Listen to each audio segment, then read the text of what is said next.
You're live. Hey, welcome back, folks. This is House Corrections and Institutions Committee. It is Wednesday, February 25th.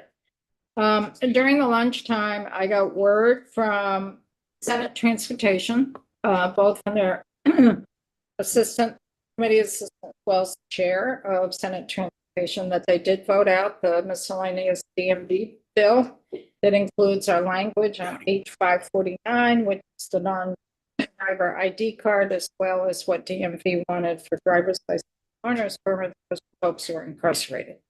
They did not change our language.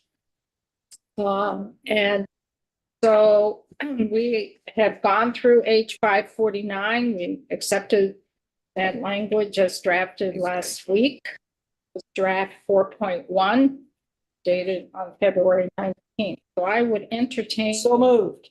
a motion to vote out the bill favorably. Draft 4.1. It's a strike all amendment. So any further discussion? If not, Connor, please call the roll. You need a second. I moved. No, but wait. you need a Oh, second. I'm sorry. Been moved and seconded. Go ahead, that's fine. Somebody was pushing. Really? Hold on to your hats. Okay, Representative Casey, yes. Representative Galfetti, Yes. Representative Greer, Yes. Representative Gregoire, Yes. Representative Hedrick, Representative Luno, Yes. Representative Minier, Yes. Representative Morrissey, Yes, Representative Sweeney remotely, Yes. Representative Winter, Yes. Chair Alice M. Emmons. yes, I go last. Yes, 1, 2, 3, Forgot 4, James. 5, 6, 7, No, he did me 8, earlier. 9, 10. hold So- on. Tally 11-0-0. That was supposed to. 1100. Thank you, folks. Pretty good at that, Casey. Joe is going to be the reporter of the bill. And if you could spend some time with Kate, and that has to be sent down to the clerk's office. It's a strike all amendment. You have to include the draft 4.1 and what you send down to the clerk's office. You have to include committee vote and that you're the reporters. Okay. I entertain a motion to impeach Sweeney from clerkship after So moved. that. I'm gonna veto that one. Yeah, that's right. I'm on your side. That chair looks awful cushy up there at the top. God. I need you right here. So, I really want to get this into the notice calendar for tomorrow. And then tomorrow, when it's on notice, it will be sent to Ways and Means because there is the word fee in there.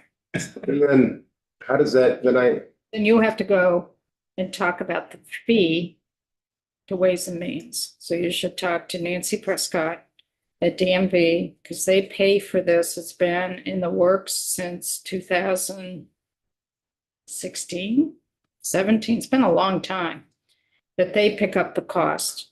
It's $3.30 for each card or license. But the fee you gotta read the language, but the fee says zero in bill. correct, and the actual extension of that expense is for the detainees over 6 months, which is a fairly small population. But it's also for the driver's license and learner's permit. There's no fee for that either. So you may want to have a conversation with Nancy Prescott from DMV. See how that all works out. But I'll read it several times over. Joe, I just sent you an email. You can just forward that to Nigel. And you are all set. I know it's a typo, but it's EAU on the end. Oh, sorry. It's okay. Yeah.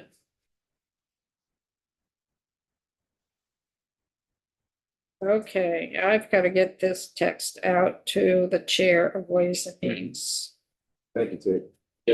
Joe, it's very likely that Nigel will email you back asking you to verify that it is a strikeout, but that's what he did with me. Just, in other words, just pay attention to your email for the next little bit.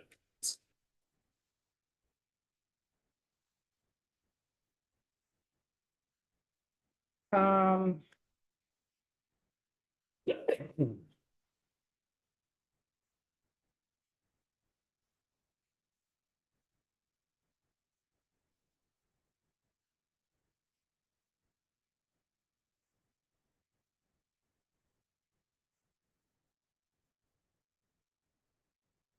Okay.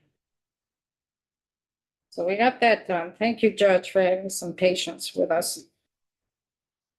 Just want to get that done. Okay. So we're going to shift gears and have a conversation about our most favorite subject that we're trying to figure out what to do with pretrial supervision. And yesterday we spent some time discussing this. And we're trying to figure out the program itself, in terms, how effective is it? Do we continue with pretrial supervision? Do we reconfigure it in some way? Or do we scrap it?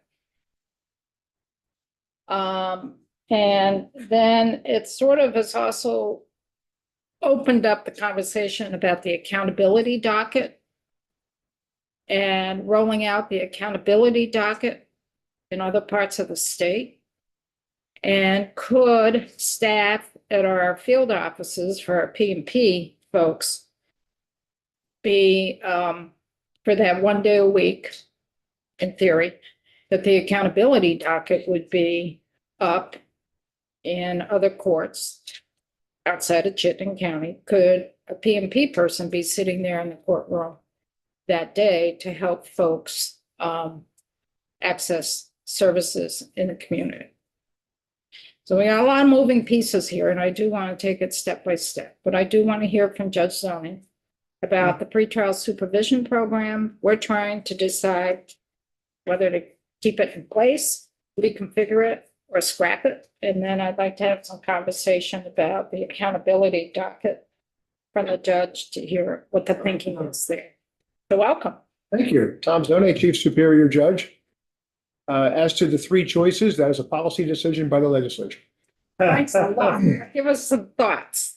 The first thought I have is when you look at the data from how it was not utilized in the past, you have a decision to make as to whether or not the financial outlay has a return on your investment, or can the monies be used somewhere differently?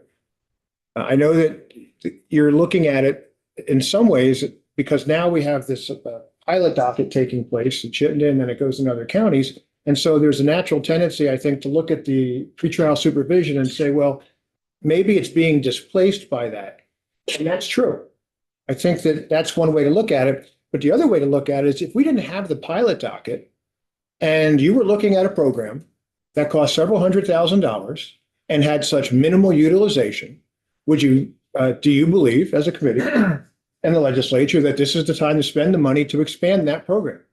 One of the things we're constantly asked is, well, what data do you have? And what, tell us about the results and performance measures. Well, you have performance measures from the years this has been brought on. I'm aware, and I recall back when this came up, originally, Senator Sears, they were talking about Illinois. And so I actually visited with the head of Illinois. Illinois is nothing compared to what we have. They have a judge who went full-time to run the entire state program. It's a much different situation. It is millions upon millions of dollars, I believe, they've invested. So they have something that, let's say, is like a gold standard in terms of how they do it. So the idea that, well, other states have done this, we don't have the capacity to do that.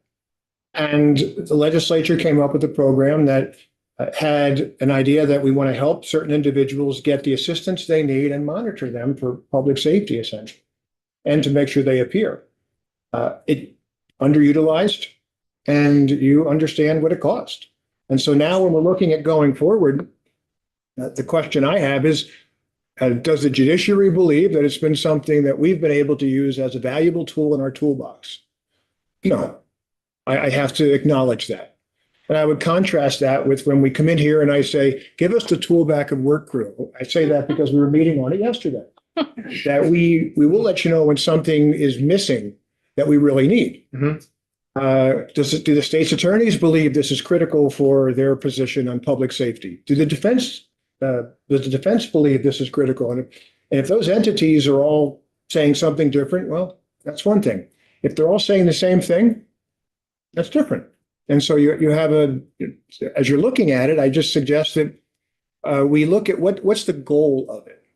If the goal is that someone's going to be supervised and get assistance, and if they violate, they're going to jail because they've obviously not been able to get proper assistance, well, you know that's not the goal. That can be effectuated because someone doesn't go to jail just because they violate conditions of release. You go to jail because you're being held without bail under a statute that allows it or the constitutional protections that allow it, or you go to jail because you can't afford bail. And I've heard the chair say many times, bail is to assure appearance, to get rid of the risk of flight. And so you can't just say, well, they were on pretrial supervision and we're violating them, now they're going to jail. So if that's your expectation, that is not something that can be realized. The court has to impose the least restrictive conditions of release. Is this the least restrictive when the court's looking at what conditions are going to be imposed? And so I say this because I have testified, I believe here and in other committees, that the idea of having someone monitor compliance of someone on conditions of release, that's a good idea. The idea of having someone help individuals who are on conditions of release to address their needs for treatment or other social services and to point them in the right direction, that's a good idea. The question becomes, do those two good ideas work in the structure that is here? And again, when you look back at what you've had the past couple of years, it just doesn't seem as though that's been something that's proven to work. The pilot docket showed something a little different. It seemed to show that if you have someone who's available to meet with the defendants and point them in the direction of services, that's going to help. If you have a corrections officer who is actually at the courthouse, who's able to be there as a resource, that's going to help. And so those aspects of it are very helpful in the pilot docket. But the question is, do you need them in the form of the 7555 statute? Different question, I think, for the supervision aspect. If the idea of supervision under the statute for DOC is to simply have someone call in and check in every now and then, well, that's not the type of compliance that the court would think of.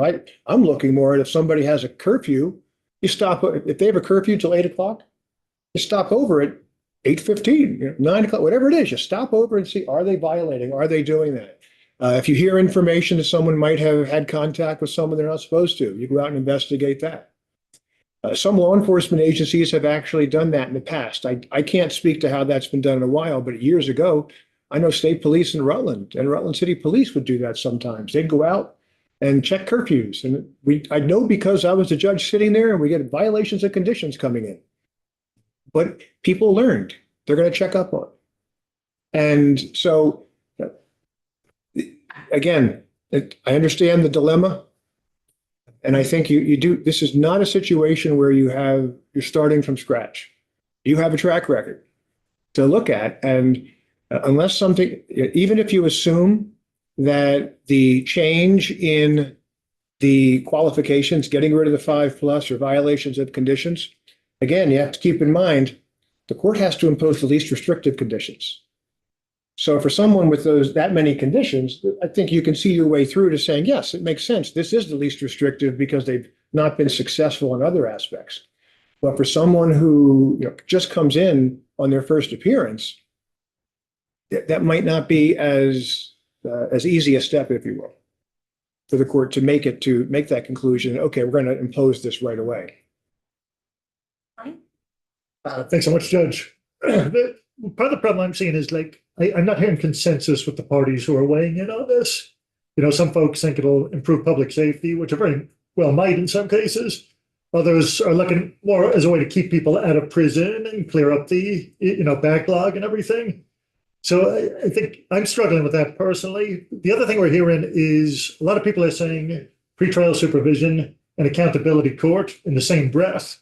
And then the Commissioner of Corrections yesterday on a couple of occasions said, we need to treat these very separately, right? So I'm wondering how would you see the interconnectedness with the accountability court and pretrial supervision? Well, we saw that in Burlington. It wasn't used. It wasn't used. It wasn't you. It was, what, one or two people, I believe. It wasn't utilized. That was the perfect opportunity to see how the structure of bringing more cases in under a pilot docket and the pretrial supervision program would work together. There's also an opportunity for the pretrial supervision program to be utilized in a way that with more defendants than we had up in the Northeast Kingdom and more resources available. And it just wasn't utilized. So we do know the answer that it wasn't utilized there. Now, to be fair, you could say, well, it wasn't utilized because there was this other structure. All right. Well, if the other structure of the pilot docket was something that met with some level of success, and we know the pretrial supervision didn't meet with success when it was a standalone, what do we learn from that lesson? Which one would we want to do? Which one do we get more, if you will, bang for your buck? The different views as to what the purpose is, I think that they're all correct. There are those who appropriately believe that the pretrial supervision provides for public safety. If you have an individual who is supposed to get substance abuse treatment or other type of mental health treatment, and they're getting that treatment and you're monitoring them and watching for compliance, well, that certainly may and should increase the risk, increase the potential that they're going to get the help they need and reduce their recidivist potential. So that's a good thing for the individual, for their lives, and for the public. It helps the individual show up.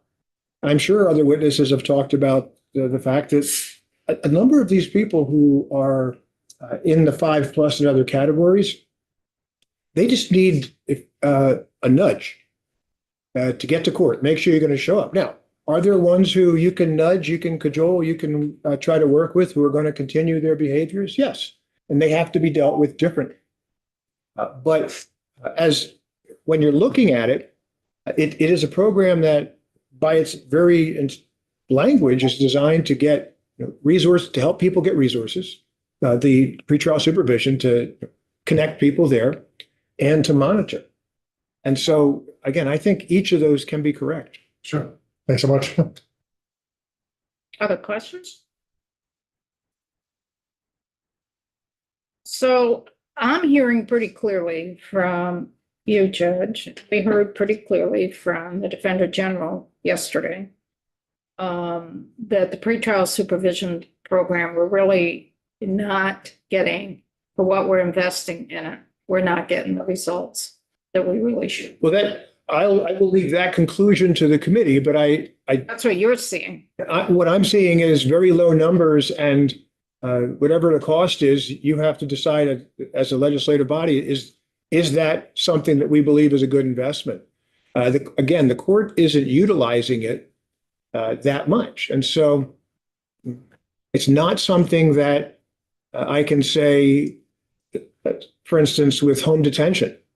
We've talked about home detention is not utilized much, but I can come in and tell you why I still think there's reasons where I can point to and say, yes, it does provide a benefit X, Y, and Z. This program, sure, it can provide a benefit, but the number of people who are in it, it's so low. And if you're going to spend money on it, the question that you have to come up with the answer to is, are we going to get a return on our investment? What indicators are that we're going to actually benefit from this? And can the money be used somewhere else? Can you get similar results by having someone who is, again, DOC employee, instead of calling them a pretrial supervisor, having them show up to court during the days when we roll out in other counties and to work with people? We've seen that work. So Judge, if the accountability court is working based on the pilot project, are there areas we need to invest in to bolster the further rollout of the accountability court, where, as you're saying, we could get better bang for our buck if we've got $2 million ongoing? Yes. In the base? What I think we can invest in, I see over my shoulder state's attorneys, Defender General. I'm sure they have areas they would say, if you're going to if there's going to be monies invested. I know Mr. Valerio has spoken very highly of the Therapeutic Works up in Burlington. And my understanding is that when he was able to contract with them, that led to improved results. The state's attorney's and sheriff's office had taken significant steps to be able, with the governor's office, to be able to assure that we would have transports. That was critical to moving the cases. Having the ability to have a judge focus the resources that are currently available for us to use a retired judge to be able to come in. If we're having another courtroom running, we're going to need we need extra security for that oftentimes. And so we would need that. The mental health providers. Is it worth X amount of money to do a pretrial services program? Or is it worth X amount of money to sign on with mental health providers or substance abuse providers to provide the services that the people need? If you can have someone referring somebody somewhere else, but if there's no service available and there's nobody getting paid to do it, that's not a lot of help. And so those are the areas that the pilot docket focused on and was working on funding for. And so we're rolling it out in Rutland. It's not going to look the same. It's not going to look the same in any two counties because of even as basic a question as, do you have a courtroom? And do you have extra staff available? Things like that. But we met with Rutland. The plan is to have that roll out, I believe, March 9th. And so the idea is that each county will come up with something that may work for that county. It might not be a pilot docket in such a way or a multiple account docket or multiple charge docket that they meet every week, but maybe every other week. Whatever it is, it tries to focus on those that need, identify a time in the docket where you can try to bring those cases in so that the community resources and the DOC employees know every other Thursday, I'm going to be in this court. And I'm going to be able to meet with people and help people with that, any issues they may have that they can work with. And my understanding, and I'm sure Mr. Valerio can talk about this, but my understanding is that having DOC at the table as they were in Chittenden was very helpful to the situation. Questions? So we need to make a decision on the pretrial supervision program in general, which then, if we decide to not continue it, we need to work with DOC because they have hired 3 pretrial supervision folks out of previous appropriations in FY25 dollars. We need to figure out, we got 3 folks, they've been allocated 5 positions. There's two vacant. So I want the committee to hold that thought. But then I want to shift to the accountability docket. Is it going to continue in Chittenden County? In Chittenden? Yes, Every Friday. every Friday. Plan is on Fridays, yes. And is that DOC person going to be in that courtroom every Friday? My understanding was that they had worked with the stakeholders and there was commitments to go forward. I can't sit here and tell you that I'm 100% sure the DOC person had said they're going to be there, but my understanding was that there was agreement that they were going to everyone was going to continue to try to work together as they had. So Gary, I hate to put you on the spot, but I'm going to, he's behind you. I'm just taking this step by step, okay?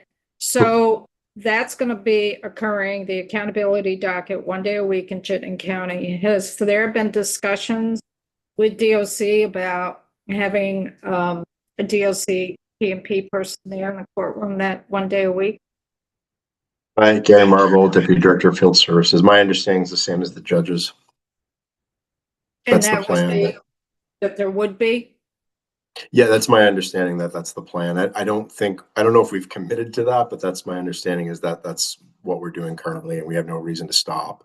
So unless I'm given different direction, that's what we're going to keep doing as far as I know.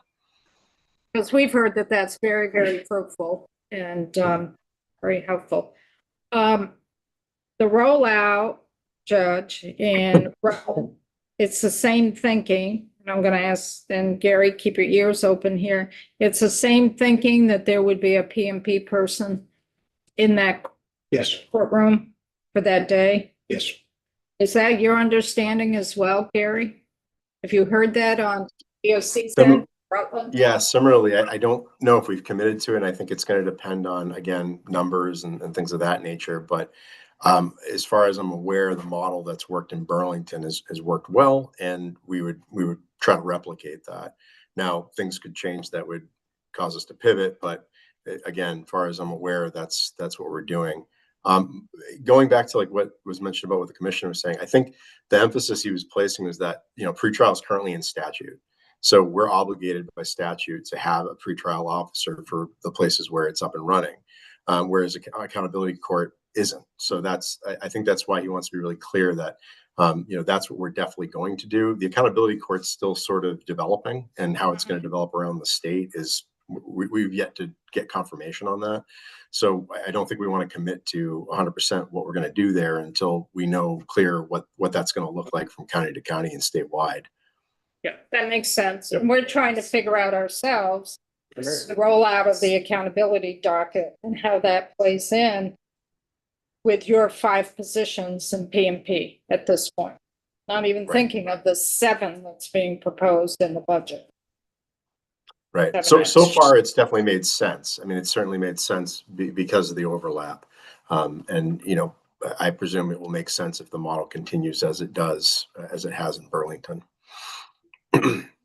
So Judge, after Rutland, are there any plans for over the summer and fall of this calendar year to open up that accountability docket in other courts, other parts of the state? Our plan is to try to expand it, yes. Do we have a definitive, we're going to X, Y, and Z? Not yet. And I say not yet because Mr. Valerio and myself, Ms. Luders Dumont, Ms. McManus, executive branch, we've been talking about where next.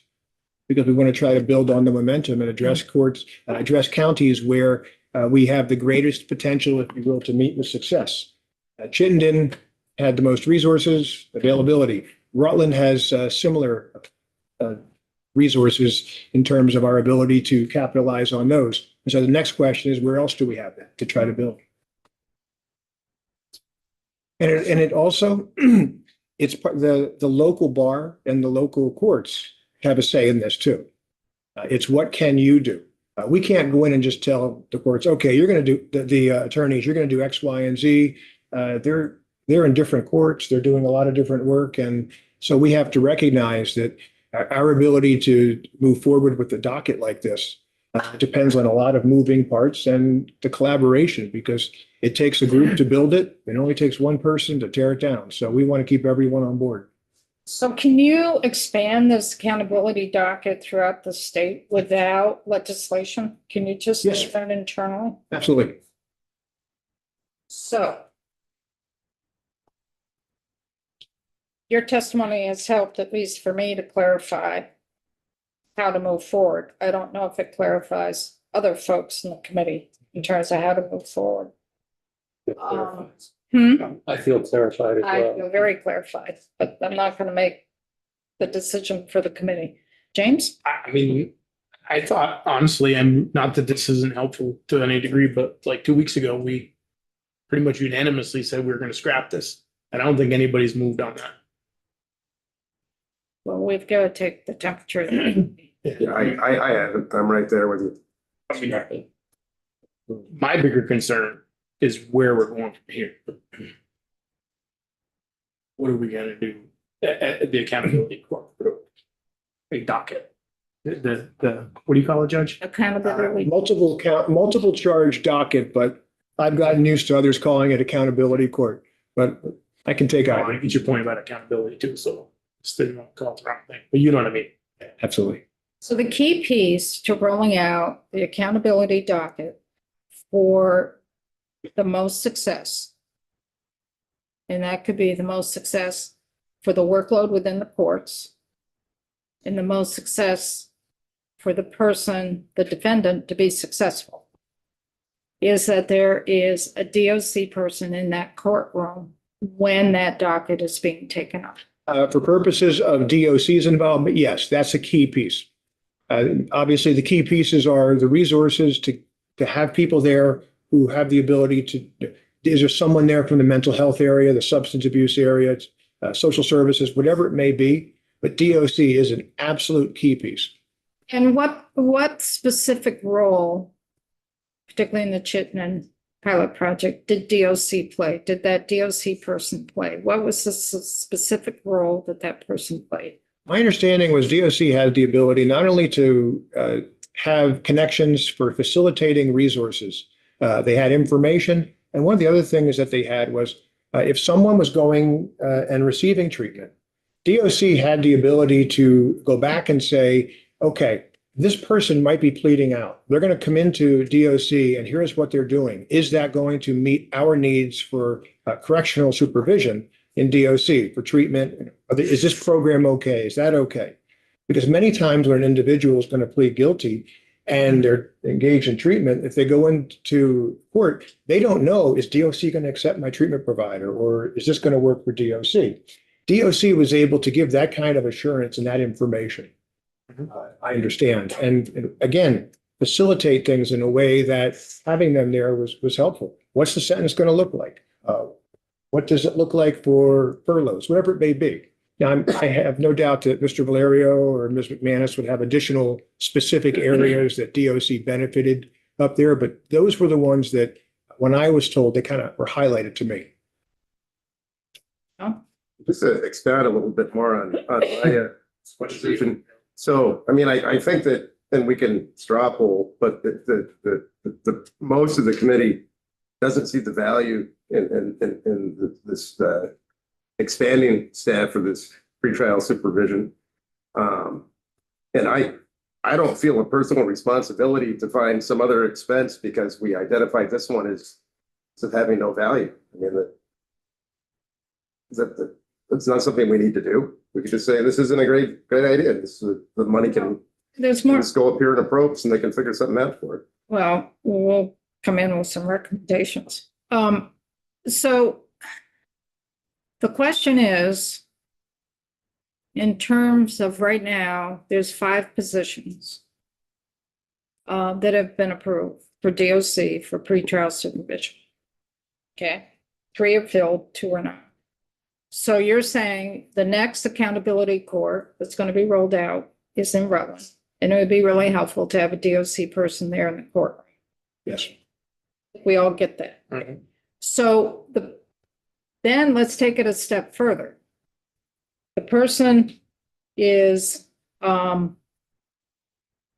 sitting there in the courtroom, the defendant is released with conditions. Okay, there's no supervision from DOC. Let's say we did away with the pretrial supervision. Okay, there's no supervision for that person basically out in the community. Is there a way, and you may not be the person to ask this, it may be Gary, is there a way for the P&P person to still keep in contact with that defendant while the person is out in the community on conditions? And it's not to enforce those conditions. It's not pretrial supervision, but is there anything there that the defendant can keep a relationship with that DOC person that was in that courtroom?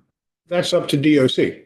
That would be no different than anyone else in the courtroom drawing a connection and serving as a resource. So that would be up to, if DOC felt that it was appropriate for its employees to continue to reach out and help facilitate contact, that works. Just don't know. Just thinking of putting a lot of stuff on the table to think through. I will say that whatever we go forward on, wanting DOC at the table takes staff time. Yes. And so the idea that if they have the extra positions, my suspicion is they will need them, those positions to continue so that DOC has the ability to meet that need of being there for these programs, which are extra from what they previously were doing. Yeah, kind of. I don't know who answers this question, but so it seems pretty unanimous that we don't see the value in pretrial, but so the accountability docket, how do we, what I'm concerned about, so if DOC has, say, 3 employees that are tied to this thing that we want to get rid of, how does that affect them if there's not a statute or something that not authorizes, but you know what I mean? Like, there's no job for them if this program goes away. But do we need to do any kind of legislation that says, hey, by the way, we'd like you to do this instead? That was a very convoluted question, but you know Well, what I mean? I think you gotta figure out first. I asked the question, do you need any statute changes for the accountability docket to Right. be rolled out? And indicated that there wasn't. We- I don't know, is House Judiciary looking at anything in particular I, for rolling out the docket? I'm unaware of anything specific. As we did in Chittenden, these cases that are in the docket have to be heard anyway. And so at its most basic level, all we're doing is taking a certain day of the week, and instead of bringing in, let's say, 100 cases over a 5-day period, we'll try to bring in 100 cases over a 1-day period, whatever, put them all in one day, because by doing that, you're able to have more of I'm not going to use 100 in one day, but you're able to do more of a focus and have the resources available. And So the question back to you, Alex. Right, so internally, for the court itself, there may not be an increased cost, but there may be, I don't know if there'd be an increased cost on the defense side or on the state's attorney's side. well, there is an increased cost on the court. Absolutely. There is. Yes, Now, is any of that calculated in the governor's FY27 budget for the judiciary? It is, I don't know that it's calculated in the governor's FY27 for the judiciary. I know that there was the BAA request, and Mr. Valero, I'm looking to phone a friend on this one. Matt may know. There was the money in the BAA that was for this current time period. Some of that may not be utilized, and it can go over into the next fiscal year. I believe on one page of the governor's budget summary, it also said there was an additional 500 for the fiscal year 27, but then I don't believe that was what the plan was.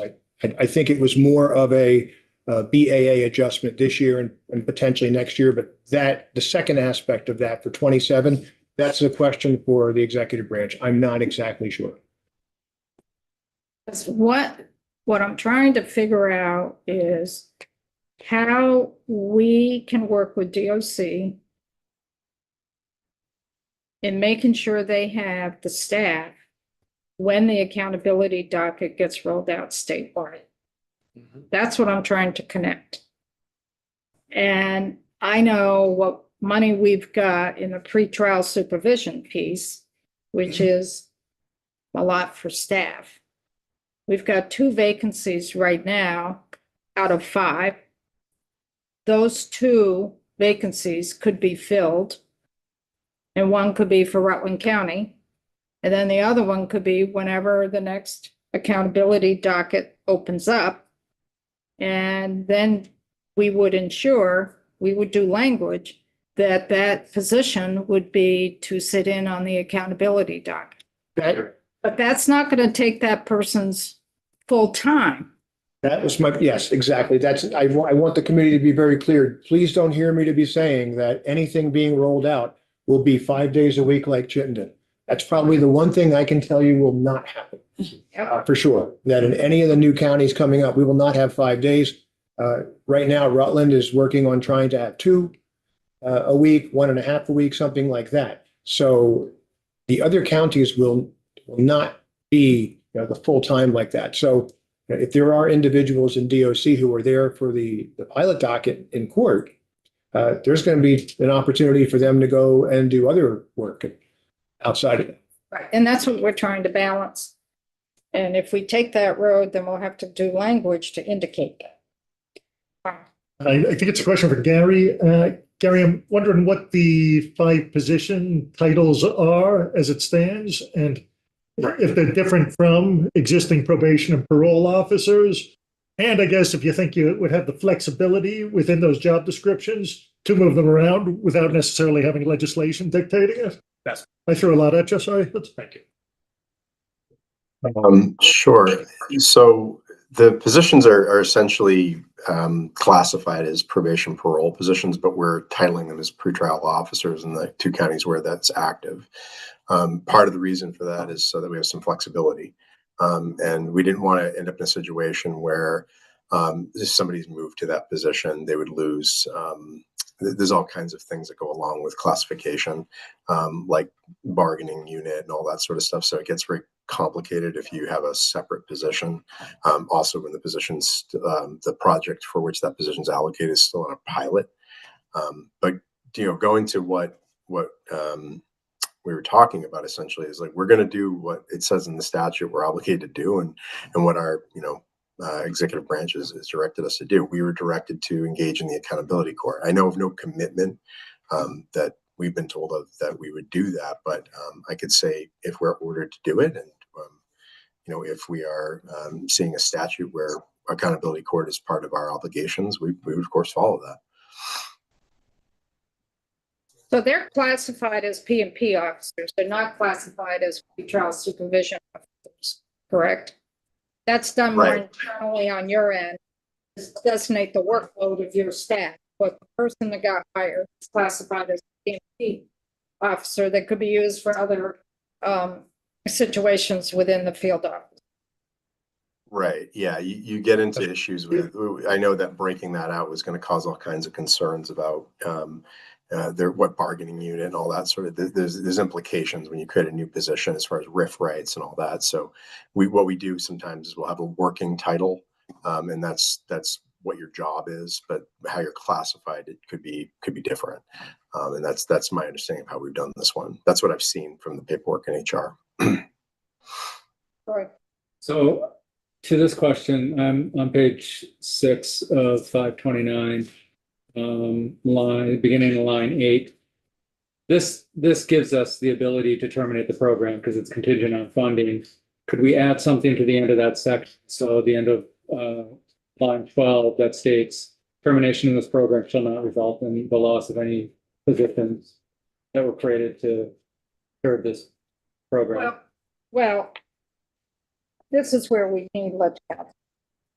But if we're going to do away with the pretrial supervision program, you repeal that statute.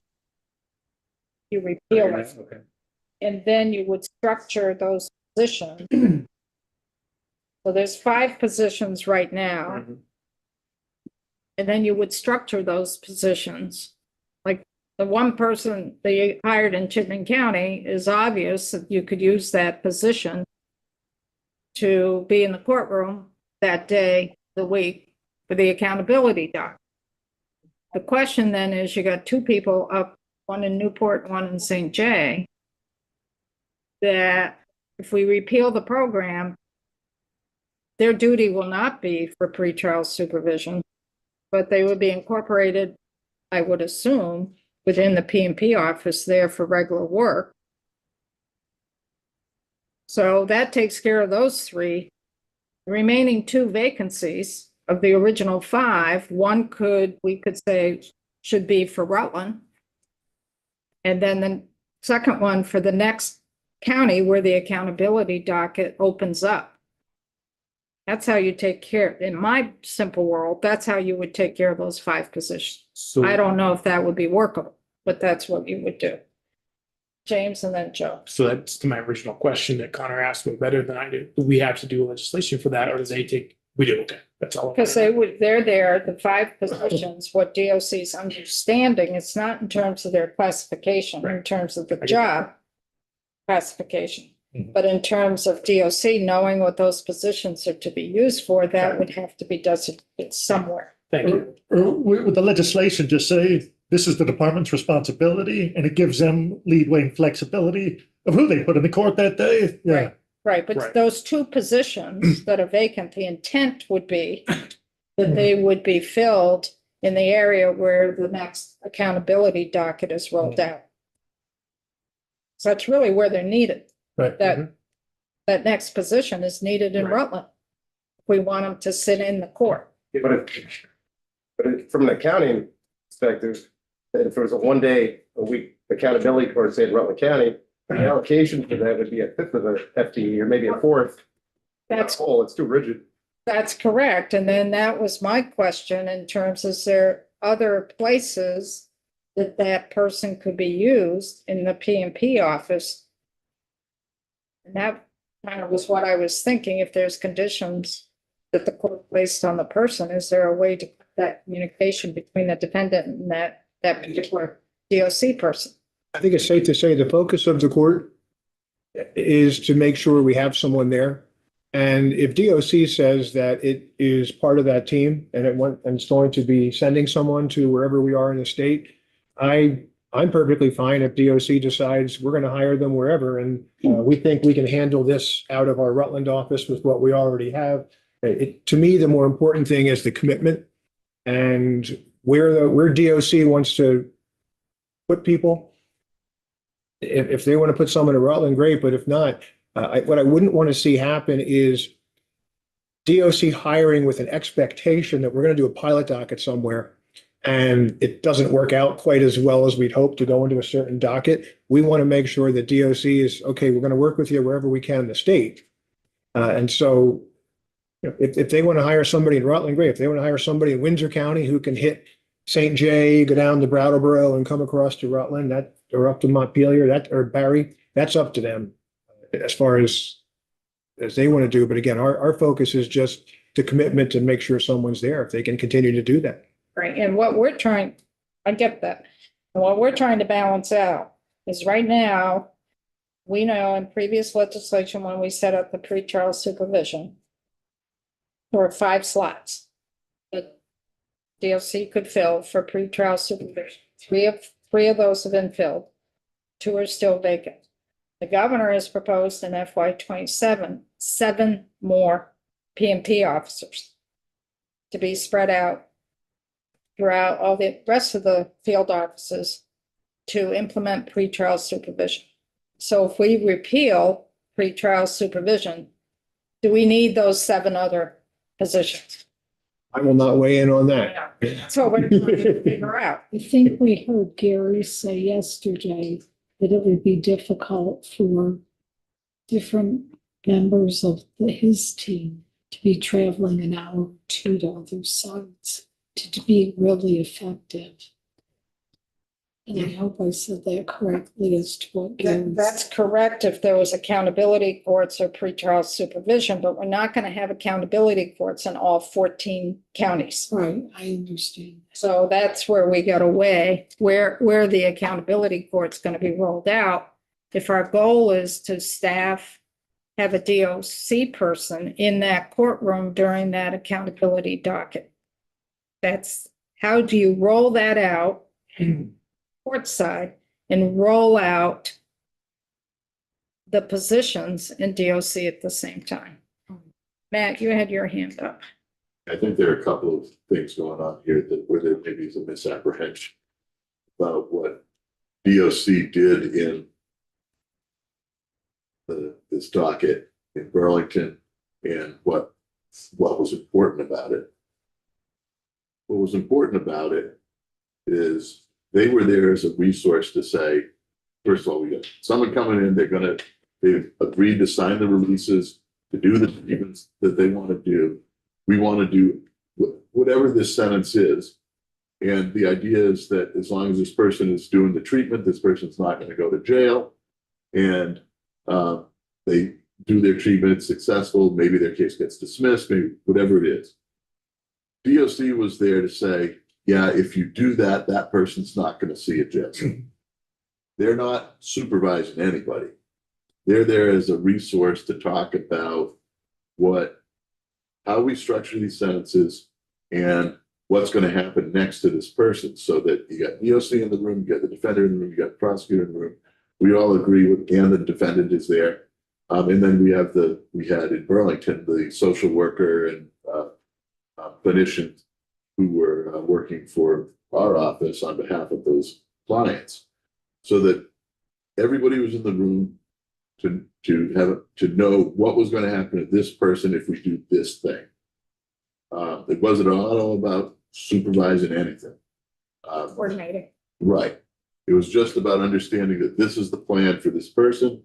They go off and do it. Now, if they fail out of their treatment or whatever, now they're back and we have whatever those consequences would be as contemplated by the original agreement. If they're successful, then that follows a different route. The bottom line is that DOC was a resource in the courtroom. To me, and I'm not running the court, right? But this is almost a little bit like whack-a-mole, right? It's not like we're necessarily going to have all of we're going to do accountability reports, whatever you want to call them. My people would kill me if they heard me say that. But we aren't going to do that in every county all the time. We're going to see issues where, hey, this county has a buildup of this docket of now we're going to deploy this resource in that place, right? So that county, like in Chittenden, has a fair number of people and the like doing the work that they do. They brought them to bear in Chittenden County. Rutland, I don't know the answer to this, but Rutland may not need an extra B&P person to do this. They can pull one out of their office and they're available on Fridays or whatever day they're going to choose. And they're going to say, we all get together, we discuss these things, and this is the result it's going to be. But they're there, which is not typical. That's not what usually happens, right? Some other county may be short, and then they have to deploy somebody there. The bottom line is that this is not akin to pretrial supervision. It's a different thing that deals with a similar clientele. In Chittenden County, nobody gave me a dime to do anything. And I dug out that money from our budget to make it work. And it was short term, if it's the kind of thing that's going to be ongoing and I've got to, do $50,000 every 3 months, it's a different ballgame. To do it for a short period of time, doable. Other counties may not need, for a day or so.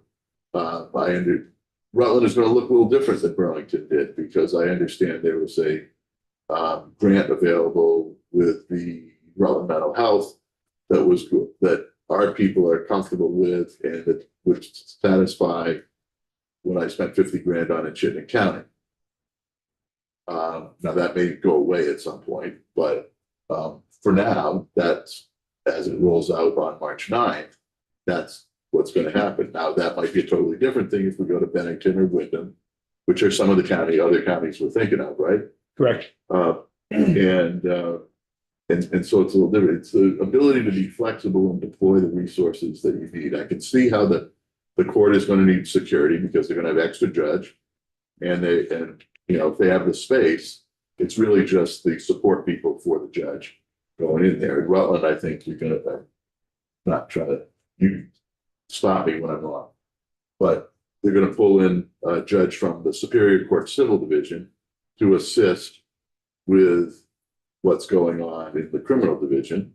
And so it's not really extra judge. Then we're backfilling the civil position with a retired judge.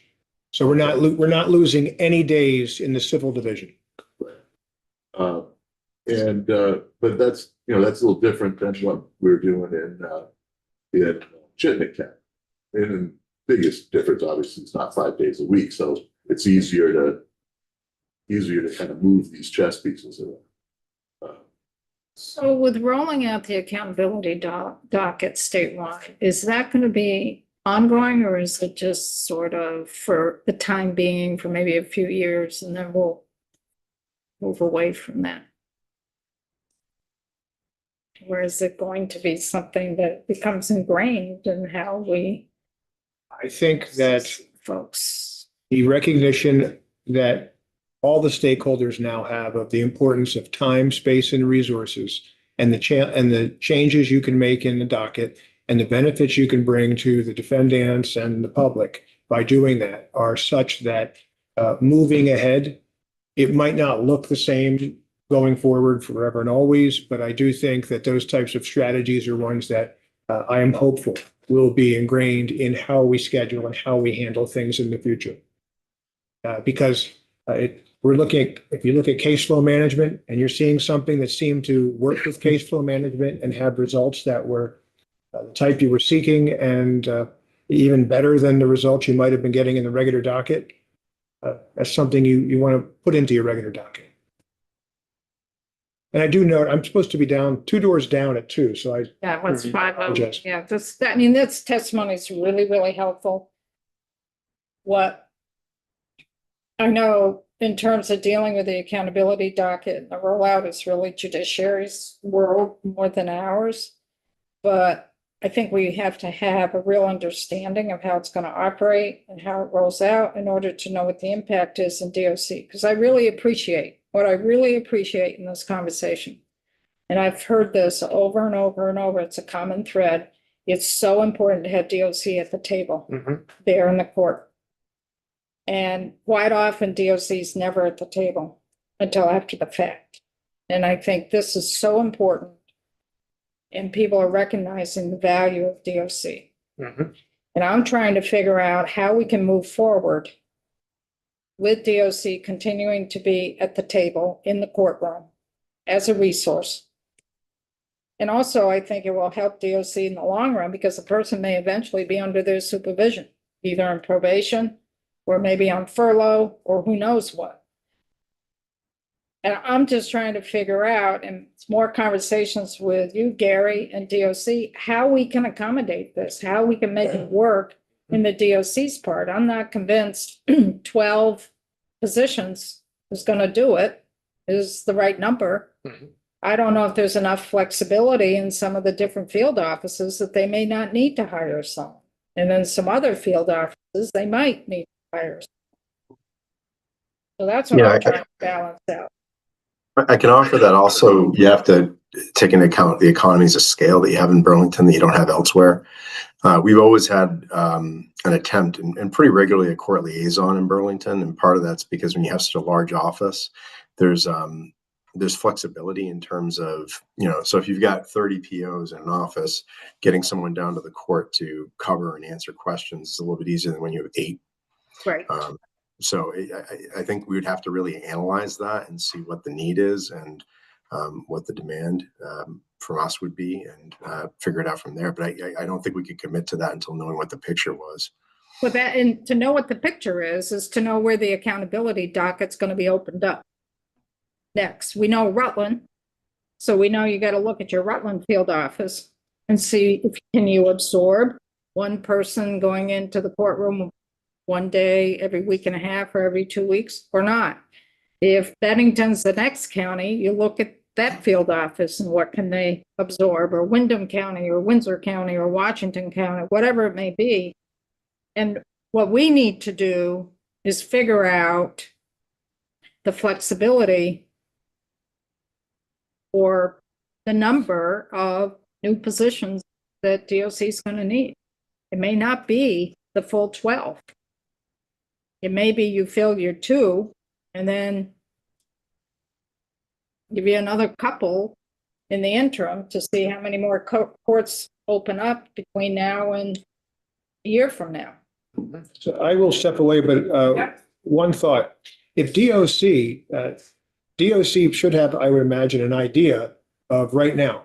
If we said we're opening next week in Bennington, Windham, whatever other county, DOC would be able to possibly say, as he just pointed out, Mr. Margolis just pointed out, that, okay, we've got 30 here, 8 here, it's more difficult. If DOC wants to send me something that lets me know what counties it feels comfortable that it has the resource to have a day or 2 a week with somebody sitting in now, I can share that with the other stakeholders as we look and say, what is the next county we're going to be going to? And we can take into account DOC's ability to move forward at this time with its current resources. So that's something you'd be amenable to doing, Gary, with your bosses? I think we would need a lot of information. I think, where, of course, to what extent, what would the hours be? What would the days that the commitment would be? I'm sure we could come up with some sort of analysis, but we would need a clear picture of what that would look like, I think, to give you a good answer. Like a chicken and egg situation. It is. Just tell me how many days, if we just said, we're going to pick 1 day a week or 2 days a week in a certain county, if you pick Bennington, Windsor, Rutland, Bennington, Windsor, Wyndham, Washington, So the ones, those, just pick those counties and say, if we were going to be running it up there 1 day a week or 2 days a week, is it theoretically possible that you might be able to have somebody there? if that's the data we're gonna need, Gary, to figure out how to move forward. The other even- thing I'd have to look to the office for is too, is I'd want to look at, caseloads, like what's the commitment we're looking at? Like, I mean, to be frank, a short-term commitment to a court is very different than an ongoing commitment. If you're going to be planning on having accountability courts be part of the infrastructure of the court system forever, for the foreseeable future, it's different. You can sort of pitch it and have people cover for things for short term, but it would possibly weigh on us in a different way if it's something that we're going to be doing for perpetually ever. I don't think it, And I don't think it's a caseload issue, perpetual. too. You don't think it's perpetual? I see this as a byproduct of the backlog that came during the pandemic, where these cases, people were accumulating charges on their minor charges, and they got pushed to the back of the docket because the more serious charges got pulled forward and their juvenile cases got forward. And once we kind of get by that, this isn't going to be, I don't see this as a forever thing. I really don't. But I could be wrong. I don't see this as this is something we need to do now, but I don't see it as forever. But This is an intensive, right now, the way we're structuring this is intensive 90-day periods in the different counties. What we saw in Chittenden was when we stopped that, we went from 5 days a week to 1.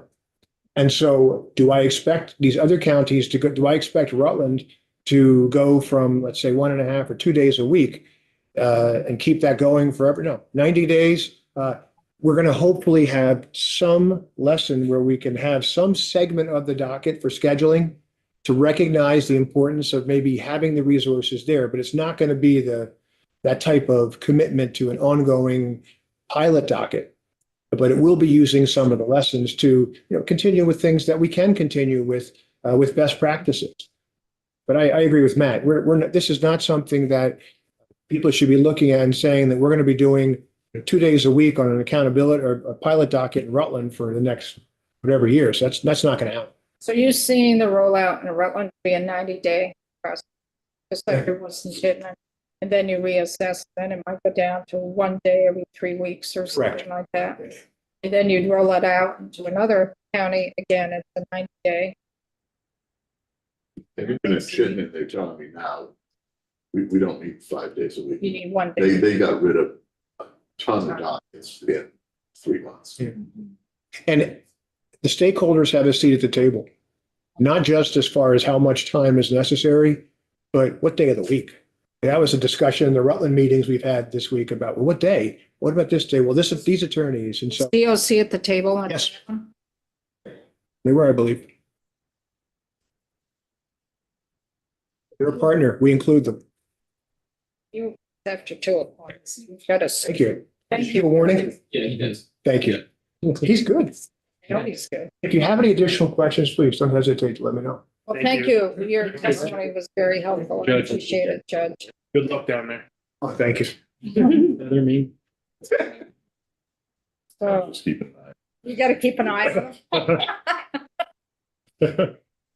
So I think it's really important, Gary, to get some information for you folks in terms of trying to help us on how we move forward here. And I'm not, I don't want to speak for the committee at this, so the committee, please correct me if you don't feel this. But I think in order for us to figure out how we move ahead with positions that are being proposed by the administration, we've got 2 vacancies, we've got a potential of 7 more.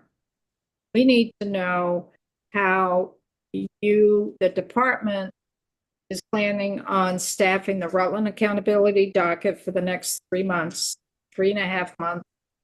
If it's 1 day a week, and then it dials back after that. And let's throw in Bennington and Windsor County and see how that plays out. You might want to throw in Windsor County because you got 2 field offices in Windsor, correct? Right.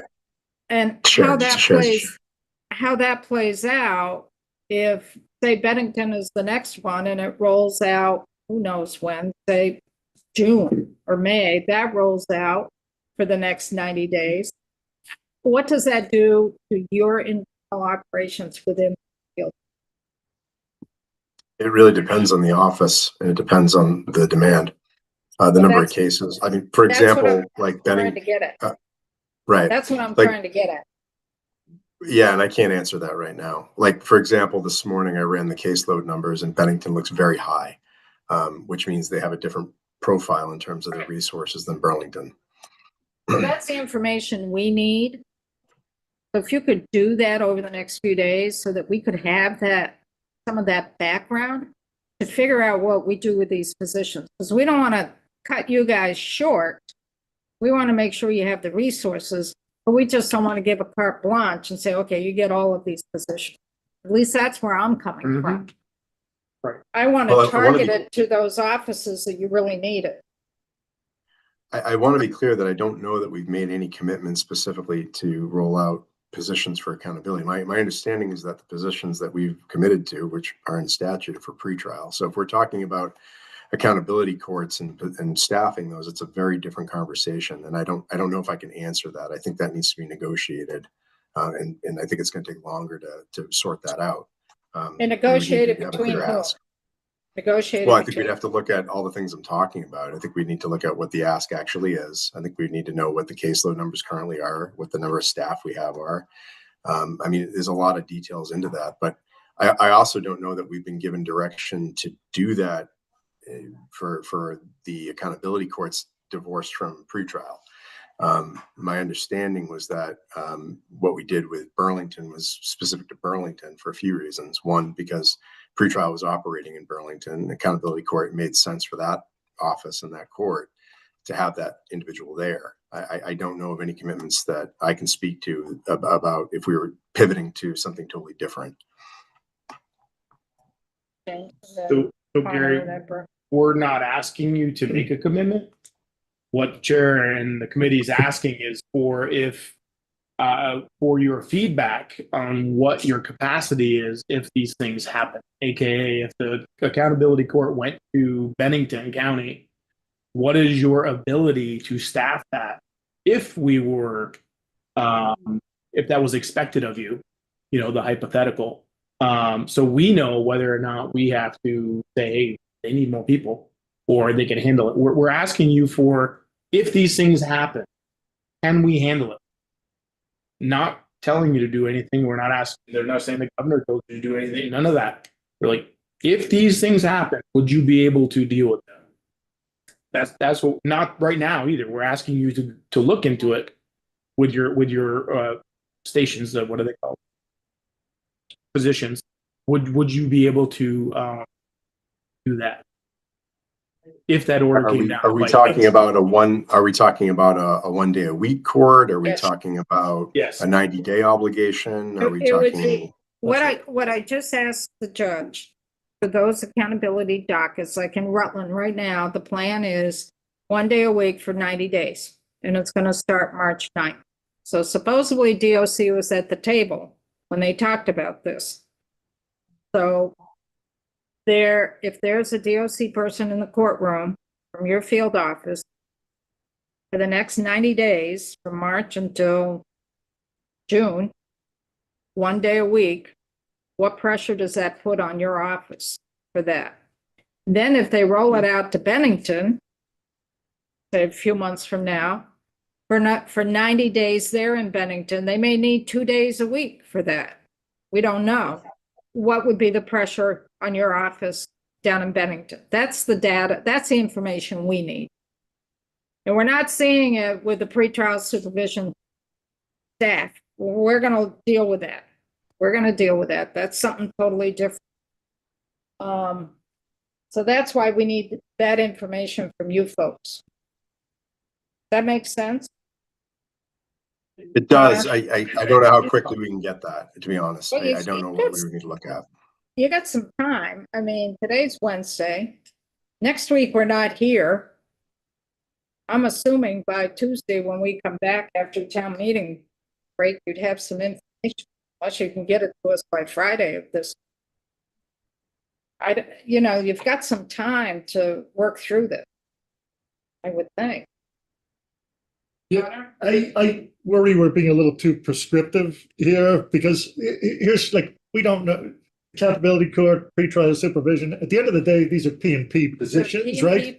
Because like the accountability court is, we just heard from both Defender General and the judge, it's only going to go out for a finite period. But Right. these are not limited service positions. These are P&P positions. Right. So part of me feels like we have to maybe direct DOC to perform this function of working within the court system. But if we start getting into like Bennington caseload numbers or something, we don't know what's going to happen in 2 months or so. But if we could give a few positions, and like Gary could say, okay, the numbers are really high in Bennington, we need another P&P officer down there. And once we get those caseloads down to a manageable level, then we'll be able to absorb the function of showing up one day in the court.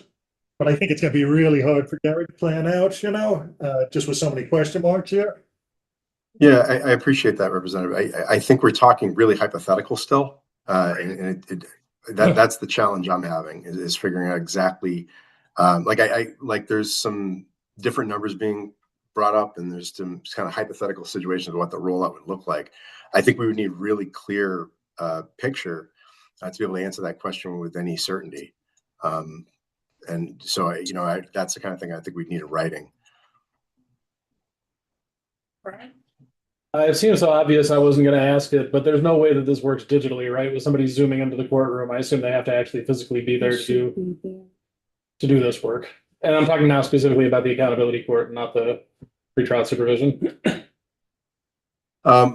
You're talking about, I'm sorry, did you say you're talking about pretrial supervision? No, I'm sorry, I'm talking the wrong way. I'm looking at you. No, for the accountability court or whatever the heck we're calling it, it's been made clear that it's important to have DOC at the table. I assume that means physically at the table. I'm wondering, am I missing something? Is there any way that this works digitally by Zoom, having that sort of presence there? I assume not. I think it's more of a time commitment and knowledge base and availability than the platform. But I can speak from personal experience that it can be really, actually the question I just asked you about, what did you say? I think it kind of illustrates it's really valuable just to have people in person, especially if you're talking to defendants who might have like verbal or developmental communication issues or something of that nature.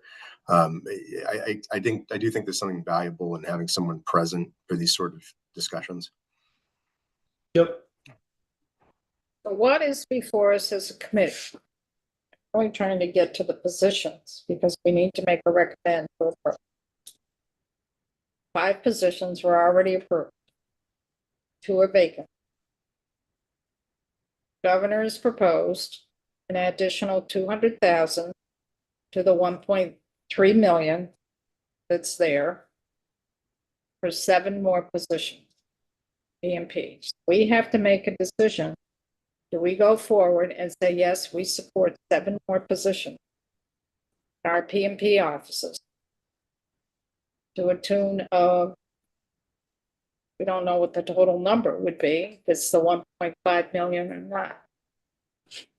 Or do we try to structure that as a rollout somehow and tie those positions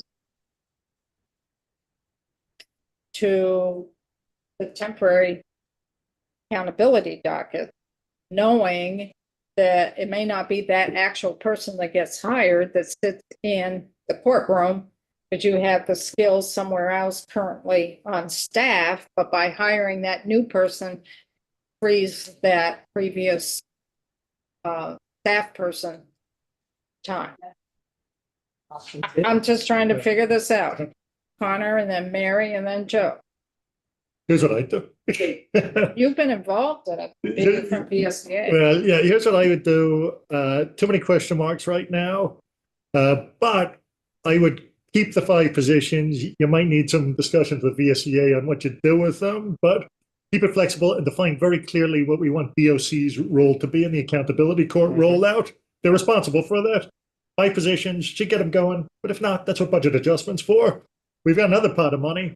I would recommend, and we're probably not the ones to decide it, you use that money to bolster the other functions of the accountability court. Maybe state's attorney need a position, maybe defender general, maybe it helps bring a retired judge off the bench, divvy it up that way. But I think anything worth doing is worth doing right, you know? And we should do the accountability court right if we're gonna scrap pretrial.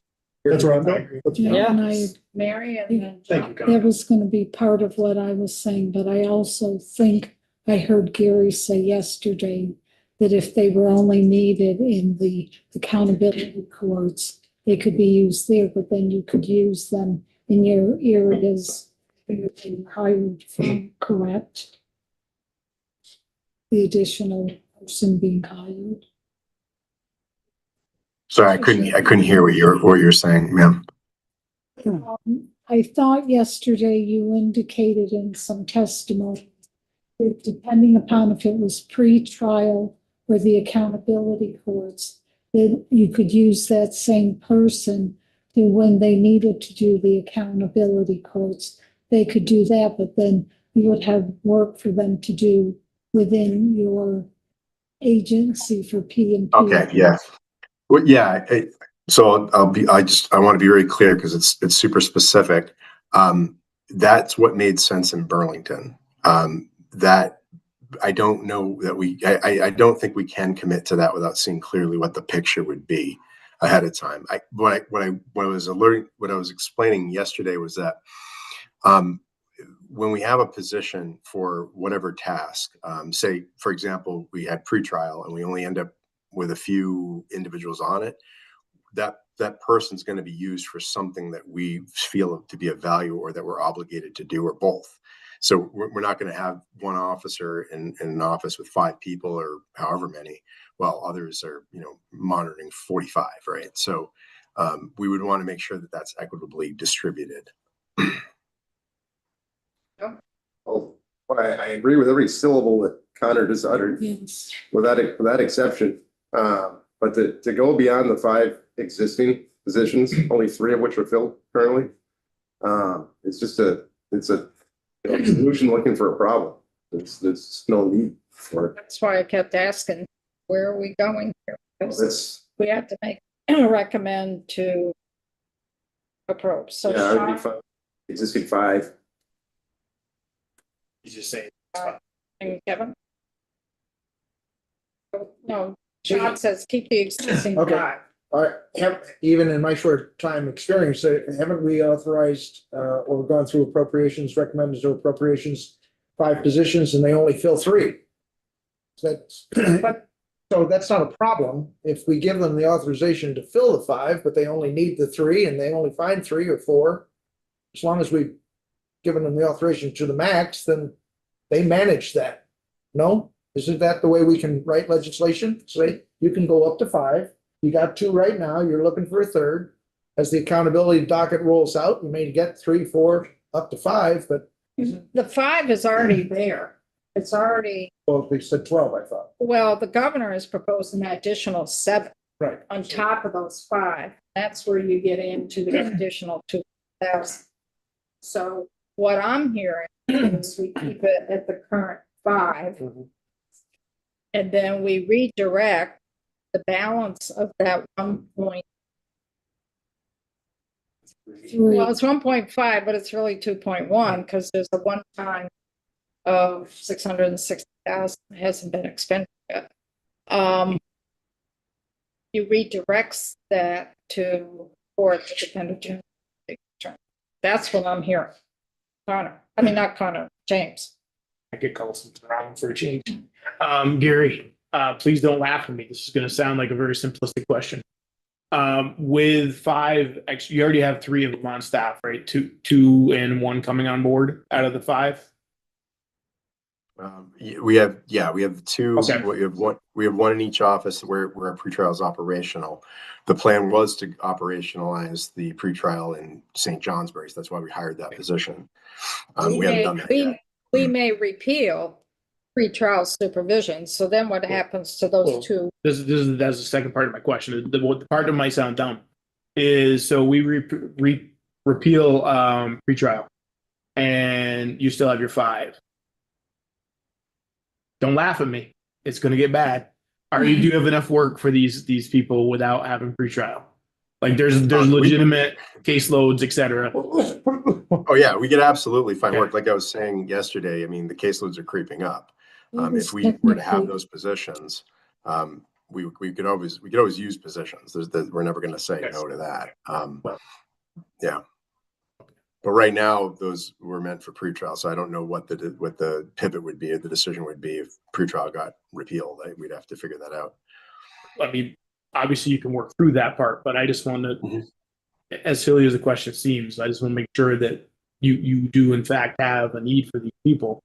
And I'm sure, I mean, you asked for 12, so you probably governor did, but I just want to make sure there's legitimate work for them to do, and we don't want you to be understaffed, that's for sure. Yeah, I mean, just like to go back to what I was saying earlier about how I looked at the caseloads this morning. Some caseloads, when I looked at, are really high. Bennington is particularly high. I don't have an average yet, but it looks to me like we've surpassed the statutory cap in some areas and might need to move positions around. I'm not sure yet, but the trajectory is clear that we're getting more and more cases as these probably pandemic era cases that have been on the docket for a long time are getting resolved. And the majority of them are getting resolved to community supervision, and of that majority, probation is the most represented. Joey, did you? Yeah, I just wanted to add something for the record from our Director of Communications for DOC.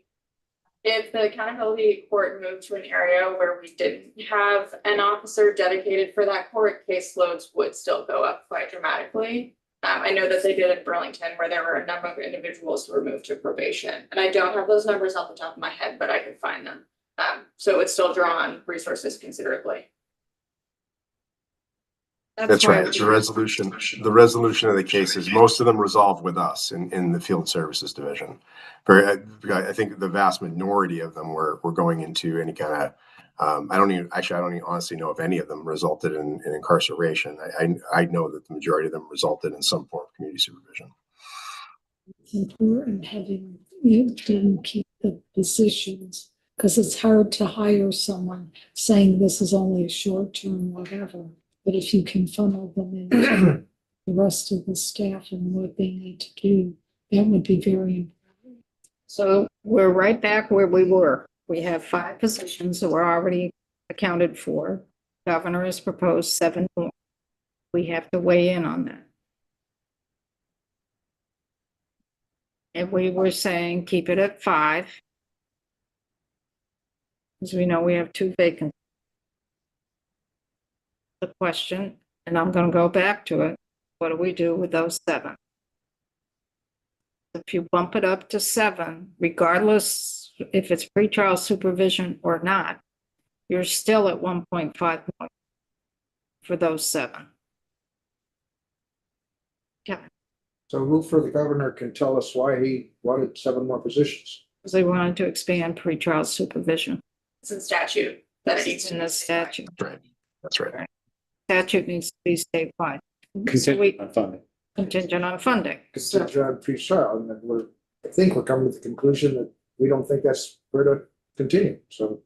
But if the accountability docket gets rolled out in some counties, according to the testimony from DOC, they will need to have someone in the courtroom during that 3-month period or whatever. And then as a result of more cases being dealt with on the court, it's going to put pressure on their supervision level, be it probation or furlough, and they have some of their levels of supervision, they have caseload ratios Mhm. that they're already not meeting, that they're going over those ratios. In So- some areas, I want to be Some clear about areas. that. I'm sorry. But that does not mean the average around the state is over cap. I'd have to analyze all of the offices to answer that question, and we haven't done that yet. So then that's what we have to balance out. We stay with the 5 authorized positions, knowing there's 2 vacancies, or do we say, okay, of those 7, maybe we have 2 more or 3 more of those 7? That's what we're gonna have to figure out. That'd be done in budget adjustment next year. Okay. A lot of the chicken stuff wasn't in statute, Right. right? But that's We don't what- want to keep operating that way. Oh, no, I'm not saying that's the way we should operate, but I think it'll get us up to the 5 positions and then see how that goes. Move forward. And I think Gary could probably tell us at that point what's working, what's not. John? Well, yeah, Mary, I think Mary hit what I was just talking about, but I guess my question is for Gary, and I don't know if he knows right now, but it seems to me 12s might be too many, but 5 might be too little. So I'm trying to figure out, or do we just start with 5 and then you come back to us next year and you're like, listen, these guys are overworked. We need 3 more people. I kind of feel like we don't know what we don't know because the accountability court only worked in Burlington, but we do want to roll it out. So I guess just as a manpower, or I'm sorry, human power thing, I lean into get 2 more people down in the Rutland, Bennington, Brattleboro area because you already have Burlington and St. Johnsbury covered. And if the people have to travel a little bit, I don't think that's the end of the world, but I don't really know that for your people.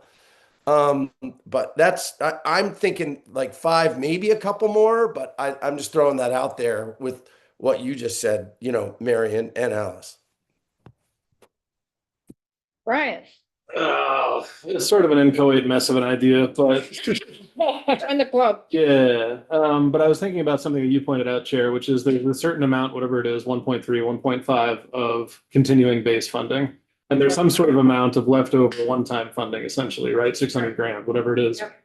And what we've just heard from both the Defender General and Judge Zone is that this is going to be a 90-day surge or something like that in terms of the accountability court. So is there a nexus between those two things? I assume there's no such thing as a temp probation officer, but is there such a thing as overtime? I don't know if anybody wants to do it anyway. They're probably already working too hard, but is there some way to use that one-time money to talk about what we're now hearing is maybe a one-time issue in the courts? For DOC or, Yes. I don't know. I just don't know. The other option was what Connor was saying. You do the Mhm. 5, Right. frees up the rest of the money to beef up the Defender General, State's Attorney, and the judge. That's brilliant. I thought Yeah, we were That's- rallying right that's- around that. But then you leave P&P at 5, which means 2 people get hired. I don't know what you would do with those current folks up in Newport and St. Jay. They would just be part of your P&P operations up there because the thinking is we'd repeal pretrial supervision. So their designation would not be pretrial supervision because that program's going away. There never was pretrial supervision that are used that way. It was the intent when they hired St. Johnsbury. That was the intent. It wasn't the practice, as we've heard. That's correct, but if you heard what Gary said, the intent of hiring the person in St. Jay was for pretrial supervision.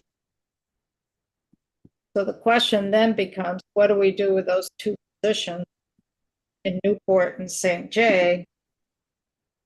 Hate to ask this, but is it needed within those 2 P&P?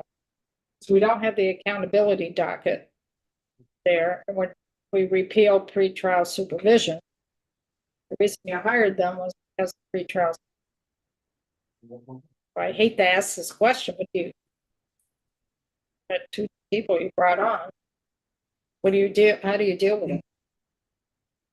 It's really hypothetical. I think we'd have to figure out operationally what made sense. That would have to be something we would look at. I mean, it would depend on what exactly remains after it's repealed. Are we talking about a new statute that directs us to work in accountability court? Are we talking about simply having these positions kind of be floating in the ether because we don't have pretrial anymore? If that's the case, I think we'd have to look at each office and figure out what makes sense operationally. But I want to be clear that we need to kind of see it in writing what the actual expectation is, like we did with the statute for pretrial, because we know based on that what that workload's going to look like.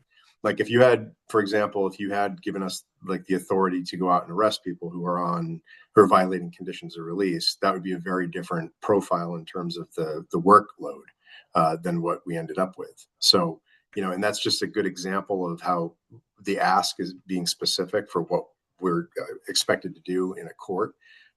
That might be very different in Burlington versus Rutland versus Bennington. So without seeing it in writing, it's really hard to analyze exactly what we would need.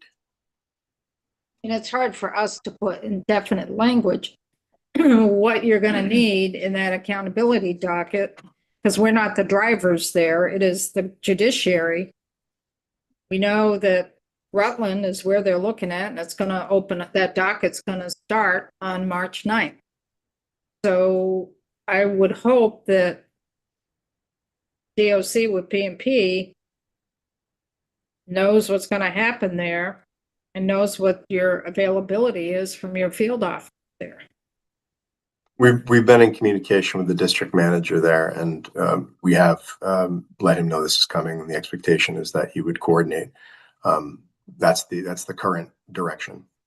And we kind of know it might go to Bennington, and you know that there's a high level of cases there, so that's going to put more pressure on your PMP office. And we haven't been directed to do anything with Bennington yet. And we haven't heard anything either, so we can't put any language per se. Kevin? Haley, is it reasonable to ask for a position description of what you've experienced in supporting the accountability docket? And Yeah, we could. I mean, isn't that what we're talking about? This is what the person's responsibilities would be doing. And right now, Rutland's the next place. It may be 1 or 2 days, but this is what the responsibility would be. And based on that, can we start sizing the unknown? I mean, it wouldn't be hard for us to ask the probation officer that's been doing it to tell us what his workload has been. I think he could probably give us a pretty good assessment of how much time he spent doing what. I'd caution that might not look the same in a different court, because the courts operate very differently. I've seen that in the conventional supervision piece. So with a brand new court, new judge, could be very different sentencing, very different tempo, very different expectations. I think it'd be hard for us to say that that's a direct analog to what happened in Burlington. Gary, I could be wrong about this too, as I haven't looked at the position description, but I'm pretty sure that what was the position description for that position in Burlington was pretrial supervision officer, so it didn't include anything about the accountability docket. So it would essentially be a reflection on their experience. But it was successful with the person that was filling that role at the accountability dockets. So it's a place to start, is my point, and start projecting. If it's 90 days in Rutland and then another 90 days in Bennington, we've got some kind of a quasi plan that we can say, can we do it right now with the people we've got, or do we need to add people? No, by oversimplifying, which is my problem. I can just offer that when these things are spoken of and when they actually play out is often very different. So I'm apprehensive about giving you a picture that might be inaccurate. I'd really like to know what the court in Rutland is planning to do, if it's going to be a long-term commitment. And also, I'm not authorized to, as we've gone over, to provide any commitment of that sort. So what we heard in testimony about the Rutland, it starts on March 9th. And it'll be 1 day a week for 90 days. And then the thinking is, once they've cleared up a lot of those dockets, it may go to 1 day every 3 weeks after that for a little bit of time. That's all we know at this point of Rutland. So that would give you some base in terms of the work. And that well, maybe even that's very different from what we've experienced in Burlington. So if I was asking the officer there to tell us how has it played out for him, he's going to be able to give us a clear picture of how it's played out with the 5 days a week situation that we've been seeing. It would obviously be very different in Rutland right off the bat. Right. So that the difference right there. So at least you've got something to go by for Rutland, and to see if your field office can absorb that for that short period of time.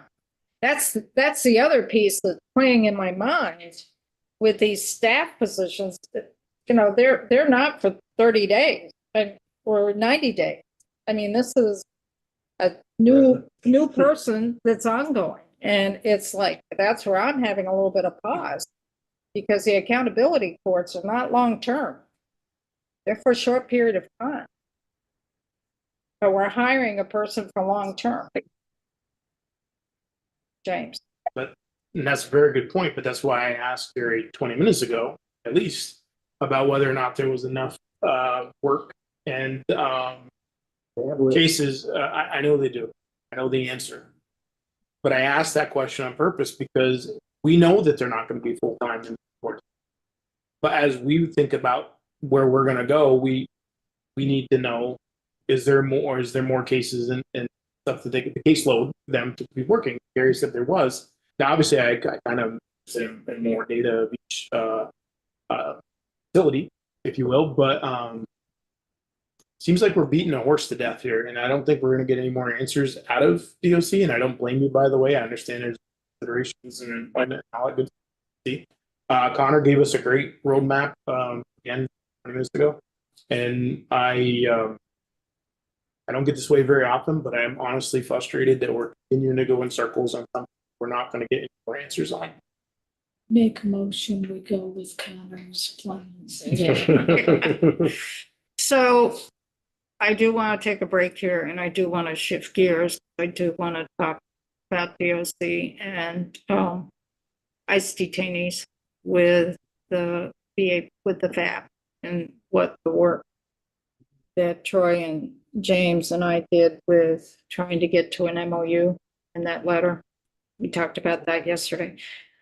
So to help Gary a little bit, I want to get a temperature check on the committee. Do we recommend repealing the pretrial supervision law? Yes. So moved. Okay. So then you've got 3 employees that were hired under the pretrial supervision law. That's for pretrial supervision. So we repeal it. What happens to those 3 positions and the designation of that? Because they're only classified as a P&P officer. Connor asked that question way at the beginning. They were hired as a P&P officer. So they could be used for other functions. That's my understanding. Correct me if I'm wrong. But the problem would be if they were specific, it was a new position for pre-trial. You can riff somebody for lack of work or lack of funds. So they could go away if that was the case. But the thing I would note too, and I'm actually not familiar with the person who was hired in Newport, but the individual who assumed these responsibilities in Burlington is a longtime employee of DOC and has worked in that office for many years, supervising individuals as a probation and parole officer. So I just want to be cognizant of that shift. Yeah. Very significant shift of someone who stepped up to be in this position expecting that it was a commitment and something that would be longstanding. That feels very destabilizing and unfair. And that could be the case in Newport and St. Yeah, John's. I don't know who was hired. So that's what I was I do. That's the case there as well. The expectation was that this was going to be a program that was going to be expanding, not repealing. So we'd have to figure that out.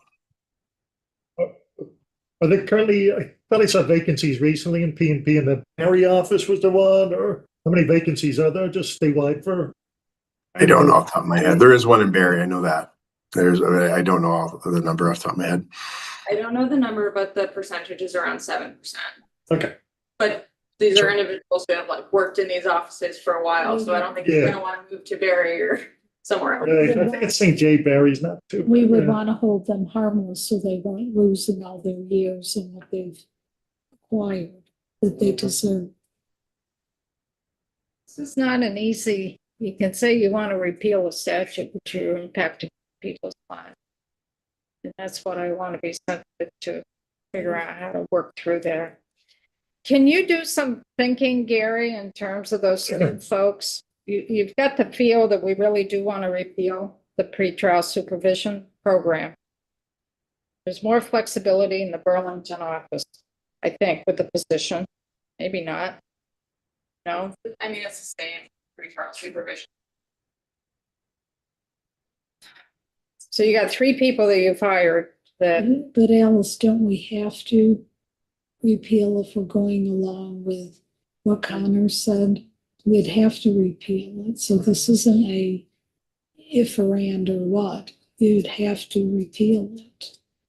But they have to figure out how they're gonna I understand that. deal with these three individuals, particularly the two one in Newport, one in St. J. They hired specifically for the pretrial supervision. Right, but the other one that has long-term employment with the DOC and a VSCA member, you've got to hold them harmless too, because they shifted into that position to do the right thing. And it's not that we wouldn't have, to the vice chair's point, it's not that we wouldn't have the workload for them. But I know that those 5 positions were authorized in statute. So we'd really just have to do some more digging as to whether those would be lost, or exactly what that would look like. I got it. So we'd have to work with our lawyers also within that I just put world. my hand. I can see that. We would have to work with our legal counsel to figure that out. Yeah, I don't- There's steps to this. You don't just repeal the language for pretrial. There's some implications for that for sure. James.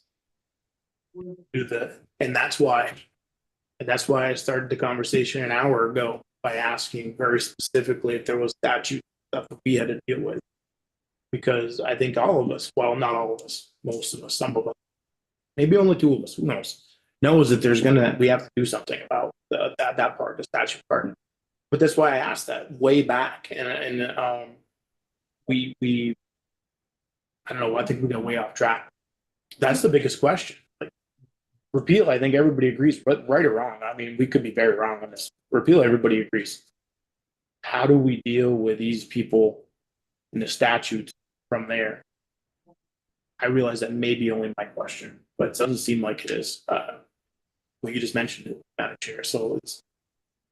Well, And then I asked it to. I know a bunch of us did, but so do you know, you've been here the longest, obviously. What do we need to do for statute in terms of these positions, or are you saying we need to find out from them? We need to I find could do a little out. research. We gotta Okay. do some Because that's- research on it. It's not. That's way above my knowledge of the employees. I mean, I can't believe I'm the one saying this about people, but we can't preserve 3 positions we can't keep the program in place if it doesn't make sense to protect the 3 positions. But we want to accommodate those 3 people in any way we can, right? Absolutely. Well, that's my point, though, is that there's other work Yeah. that they legitimately have, and how do we cover that in statute? And that's why I was asking you guys, because you obviously were VSA for a long time. Madam Chair has been here for a long time. That's for our. And I didn't know the answer to that, but I want to know. the That's answer. for our attorney. Right. That's for our, Okay. and it may not even be Hillary, it would be folks who are used to working with So labor contract. Okay, Right. thank you. BSCA. But the committee had to get there. So Gary, you've heard us go round and round and round. I think you have some idea of where we're headed. We want to work with you on this. We don't want to throw P&P over. We want to work with you. We also are very sensitive to the 3 folks that you hired to hold them harmless. That makes sense? I didn't hear the last part. I'm sorry. To what? Hold them harmless. Oh, got it. Yes. But we're gonna have to work, we're gonna have to do some work on our legal end as well as working with you folks on how to best achieve that. For that. So it's 2:45, we need a break, we need to come back, we made some direction, we're gonna be talking about this again, I would assume, probably tomorrow. Who knows? Who knows? But I want to get some of this in place before we leave for a week, because we're not here next week, Gary. Town meeting, so the legislature is not in session. So I want to get as much of this wrapped up in terms of what direction we're going in. Then maybe our legal staff can do some work during the week if they're here for that. And when you said we aren't here next week, I could see everyone's smiles. You're in there. Right. So let's go off of YouTube. Let's take a quick 5-minute break. Thank you. Come back. We're going to be talking about corrections, but it's not going to be dealing with you, Gary.